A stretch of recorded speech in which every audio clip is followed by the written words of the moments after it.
In this 5 or 6 minute video, we're going to go through and show you some things that you can do to help maintain your baritone or your tuba. First thing we're going to do is just show you how to properly take care of a valve. So here I'm taking out of the first valve on a baritone. We're going to show you how to wash it, take care of it, and lubricate it. First thing you got to be careful about is there is a spring in there. The spring you've got to be especially sensitive with. You don't want to scrunch it up. You don't want to stretch it out because it's meant to work in a certain way. If you bend it or if you stretch it, it's not going to work properly and you're going to have problems with your valve. First thing I'm going to do is I'm going to take an old handkerchief here and I'm going to just carefully thread it through the valve. I'm using a pencil, the eraser end first, just to get it started. Then I'm going to just swish it back and forth. The reason I'm doing this is I'm going to get any of the excess oil that's in the valve out of there, kind of polish the inside a little bit. I'm also cleaning the bottom and the top of the valve to get off any gook that's there.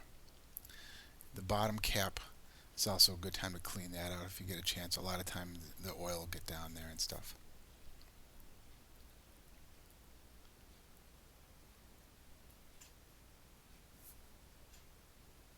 And we can put that bottom piece back on, put the spring back in, and now let's take care of the valve. Let's wash it off with some soap and water. When you're washing it off, you want to just use lukewarm water.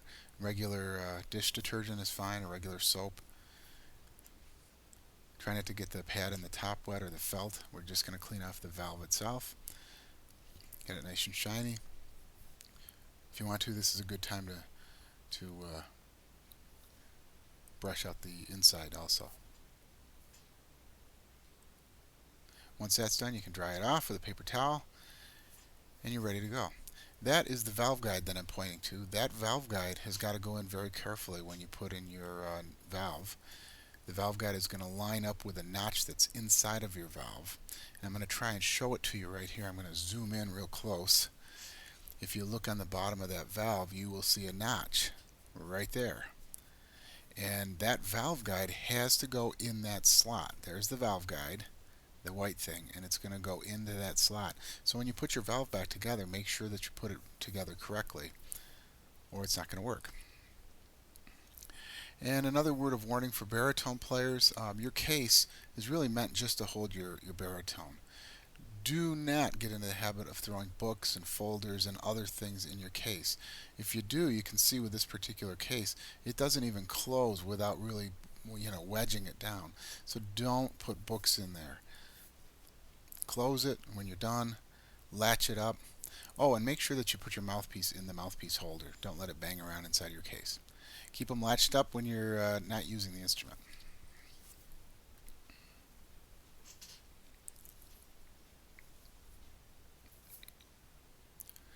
Now tuba players, same thing goes for you. You don't want to be putting extra things in your case. If you do, you really are taking a chance that the books are going to crush down on a valve and hurt your instrument. Here I'm going to take out a valve on a tuba. It's the same thing as a baritone. The same rules apply. And I want to show you the valve guide. There it is. That's the white piece of plastic right there. And that valve guide has to go into the tuba down that slot, just like we showed you on the baritone. I'm going to try and zoom in and show you that slot. There it is right there. So when you put your valve back together in the tuba, the same thing applies. Very, very important that you put it back correctly after you oil it and clean it.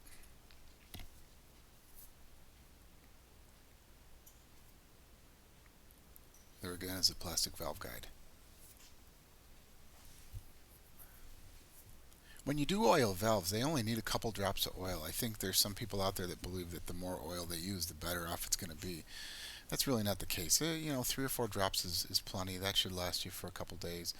Um, Oil does dry out, so you're going to have to maintain them like anything else. Again, when you put them back together, get the valve guide in the right place and then tighten up your valve. If your baritone or your tuba doesn't play, then you've probably just put in the valve guide incorrectly. So just take it out and start again. The last thing we can do with baritones or tubas is we can actually clean off tuning slides or other valve slides to make them work better. Also, the cork that I just showed you, the water key, sometimes that cork will go bad. If you find that your sound isn't very good or you feel that leaking down there, that can be replaced, but that's not something you want to do. Now here I am using Brasso to clean off a tuning slide to a baritone. And I'm just going to put a little bit of Brasso on there, and I'm going to polish off all the old stuff that's there, all the old grease, oil, anything that's on there.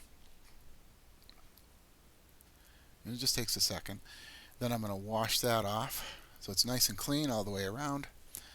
And with really 2 or 3 minutes work, you've now got a tuning slide that looks brand new, like it just came right out of the factory. Now I'm just going to take a piece of paper towel, dry that off, and it's ready to be greased.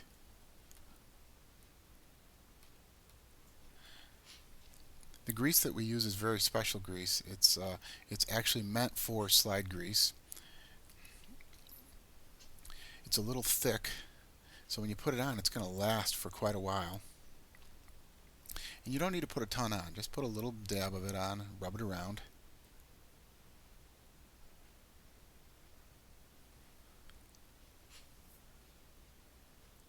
A tiny bit of this stuff goes an awfully long way. Then just fit the slide back in, work it back and forth a few times, and you're good to go. You might have to wipe off a little of the excess of the grease there. That's it. Beyond that, you don't want to be doing too much with your baritone or your tuba. Anything that looks like a repair, please give it to your band director or a professional repair person. Don't try and do it yourself. And whatever you do, if you find something stuck, don't use home tools to try and fix them. Bring it to your band director.